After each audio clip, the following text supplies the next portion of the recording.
Halo, selamat pagi pemirsa. Ainis Pagi kembali hadir melengkapi informasi Anda pagi hari ini. Selain 3 berita utama tadi, sejumlah informasi menarik lainnya juga telah kami siapkan untuk Anda. Bersama saya, Yasmin Natania. Dan saya Cika Mutazam, dan inilah Ainis Pagi selengkapnya.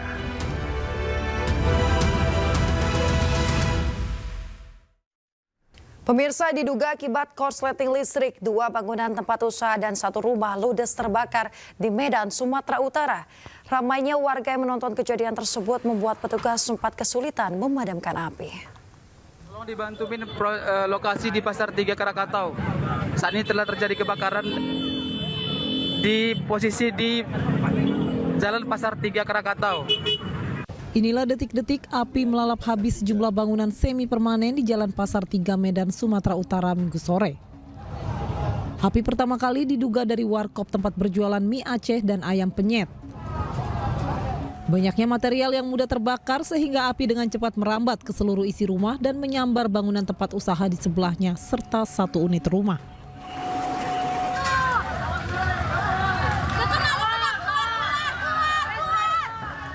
Ramainya warga yang berkerumun serta padatnya lokasi sempat menyulitkan petugas dalam proses pemadaman. 7 mobil damkar dan puluhan petugas dikerahkan.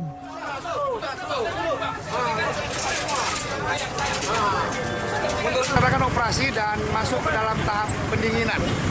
Pantauan kami langsung di lapangan bahwa untuk kejadian ini terpantau ada 2 tempat usaha dan 1 rumah yang terdampak. Untuk sementara masih nihil, luka maupun jiwa, dan lebih kurang 7 armada yang kita turunkan pada saat operasi hari ini. Tak ada korban jiwa dalam peristiwa ini, namun kerugian ratusan juta rupiah. Dari Medan, Sumatera Utara, Ahmad Ridwan Nasution melaporkan.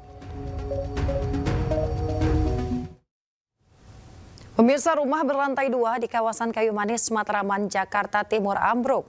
Pemilik rumah sudah mengantisipasi kejadian tersebut dan mengevakuasi sejumlah penghuni rumah beserta barang berharga miliknya.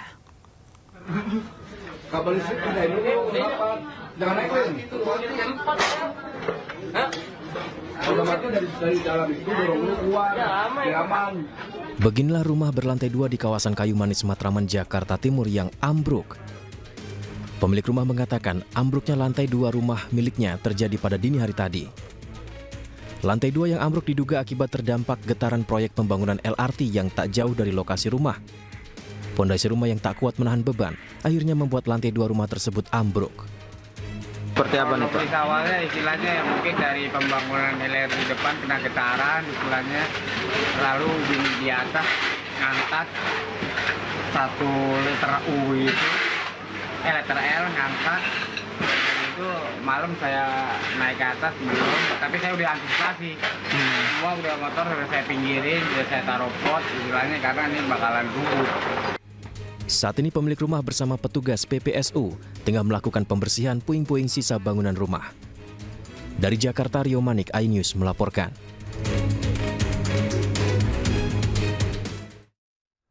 Cuaca ekstrim yang melanda wilayah Banyumas, Jawa Tengah menyebabkan peristiwa tanah longsor. Akibatnya material tanah longsor menimpa rumah warga hingga jebol.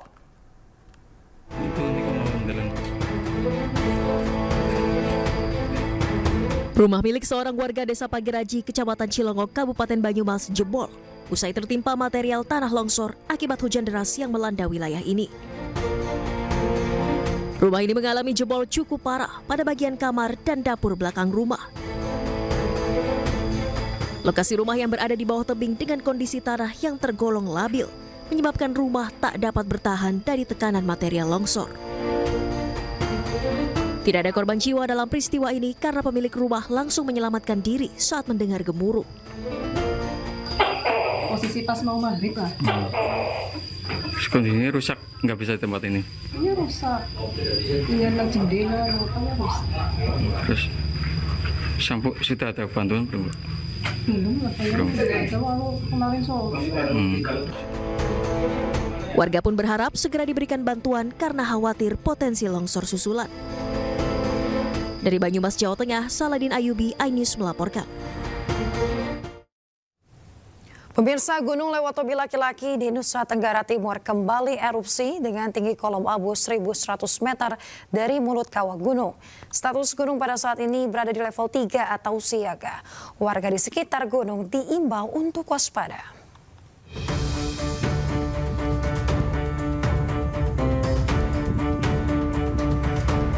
Gunung Lewotobi laki-laki di Nusa Tenggara Timur kembali erupsi. Tinggi kolom abu 1.100 meter dari mulut kawah gunung. Erupsi terjadi pada Minggu 12 Januari 2025 pukul 12:41 waktu Indonesia Tengah. Dengan intensitas tebal kolom abu condong ke arah barat daya dan barat. Erupsi ini terekam di seismogram amplitudo dengan durasi 5 menit 14 detik. Status gunung saat ini pada level 3 atau siaga. Rekomendasi masyarakat dan pengunjung di sekitar Gunung Lewotobi laki-laki, wisatawan tidak melakukan aktivitas apapun dalam radius 5 km dari pusat erupsi gunung. Sementara di wilayah barat daya hingga timur laut sejauh 6 km.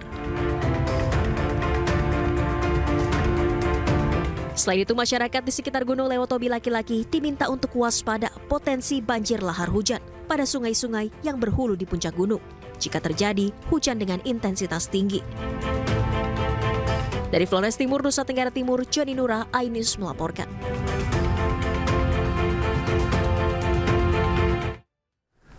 Beralih ke informasi lainnya, pemirsa, aktor laga Sandi Permana ditemukan tewas mengenaskan di dekat rumahnya di Bekasi, Jawa Barat. Sandi Permana dibunuh tetangganya dengan senjata tajam saat sedang mengendarai sepeda listrik.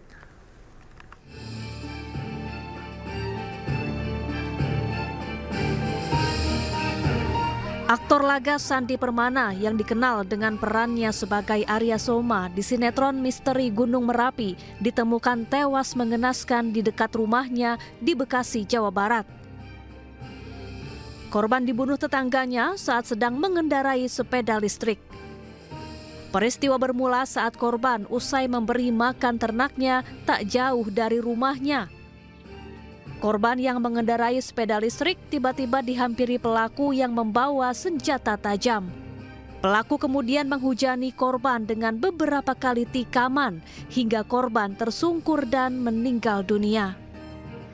Untuk titik penusukannya saya nggak tahu, Pak. Tapi infonya di badan samping, di pipi dan kepala atau di leher.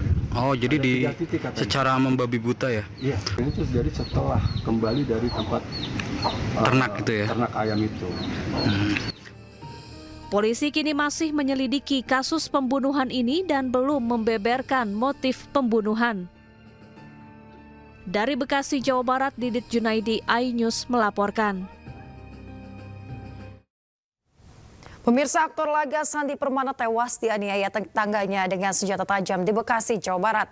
Diketahui pelaku dan korban merupakan rekan kerja di film dan berikut dialog lengkap rekan Syafati Suryo dengan kakak ipar korban di dalam program iNews Malam. Bagaimana hubungan antara pelaku dengan almarhum selama ini?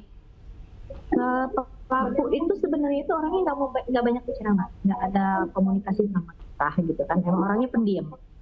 Itu dia juga kru film, Mbak. Dia kru film dulunya itu biasa di layar lebar di terus saya terakhir bertemu sama yang pelaku itu di tukang bubur naik haji. Dia soundman-nya tukang bubur naik haji. Sebelum peristiwa pagi tadi, apakah sempat terdengar ada mungkin pertengkaran atau konflik yang terjadi antara pelaku dengan almarhum? Itu tadi ada saksi mata, kebenaran itu yang di warung ya. Melihat ada percekcokan antara pelaku dengan korban. Dan cuma nggak tahu cekcoknya apa, tiba-tiba lihat korban itu sempat dengan berlumuran darah, sempat lari ke mantri, minta pertolongan pertama. Dari situ baru. Pemirsa, Subdit Resmob Direktorat Reserse Kriminal Umum Polda Metro Jaya menggelar prarekonstruksi kasus pembunuhan balita yang ditemukan tewas terbungkus kain sarung di ruko kosong kawasan Tambun, Bekasi, Jawa Barat. Prarekonstruksi digelar di Mapolda Metro Jaya dengan menghadirkan dua tersangka, yakni kedua orang tua korban. Dalam prarekonstruksi ini, adegan dimulai saat kedua orang tua korban yang juga tersangka membawa korban yang sedang dalam keadaan sakit untuk mengemis di depan minimarket. Saat itu korban muntah hingga pelaku ditegur karyawan minimarket untuk membersihkannya. Setelah membersihkan muntahan korban, ibu korban berinisial SD pergi ke warung sebelah minimarket untuk membeli lem Aibon. Selanjutnya, kedua pelaku membawa korban ke sebuah ruko kosong dan penganiayaan mulai dilakukan oleh ibu korban. Tak lama kemudian, ayah korban AZR yang tengah mabuk lem melanjutkan penganiayaan hingga akhirnya korban meregang nyawa. Prarekonstruksi digelar penyidik untuk mengetahui alur peristiwa sebagai bahan untuk melengkapi berita acara pemeriksaan.